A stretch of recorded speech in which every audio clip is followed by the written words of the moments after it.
অপারেশনের আগে যে প্রবলেমটা ছিল, আপনার তো 2 হাত দুর্বল ছিল এবং 2 হাতে ব্যথা ছিল, মানে দুই হাতের শক্তি কমে গিয়েছিল। আপনার 2 হাতের শক্তি কমে গিয়েছিল এবং 2 হাতে ব্যথা নামতো, তাই না? এখন অপারেশন করার পরে কি আপনার সেই ব্যথাটা আছে কিনা? মোটামুটি ব্যথা অনেক কমে গেছে। আর এবং কিছু ব্যথা আপনার হাতে যে একটু দুর্বলতা ছিল 2 হাতে, কাজ ছিল না, হাত কাজ করতে না। এখন তো আজকে তো আমি দেখলাম যে মাসল পাওয়ার, হাতের 2 হাতে শক্তি ভালো, নিজের কাজ নিজে করতে পারি।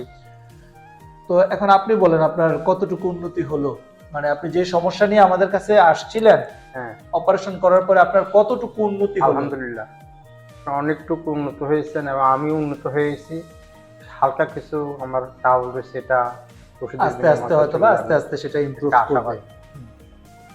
এখন আমরা আপনাকে কিছু ফিজিওথেরাপি শিখিয়ে দিব, কিছু ব্যায়াম শিখিয়ে দিব ঘাড়ের, ওই অনুযায়ী আপনি ব্যায়াম করবেন। আশা করি ইনশাআল্লাহ ইমপ্রুভ করে যাবেন। যে ছোটখাটো সমস্যাগুলো আছে এগুলো আস্তে আস্তে ইনশাআল্লাহ ইমপ্রুভ করে যাবেন। কুমিল্লা ট্রমা সেন্টার, আপনার স্বাস্থ্য সঙ্গী, সব সময় আপনার পাশে।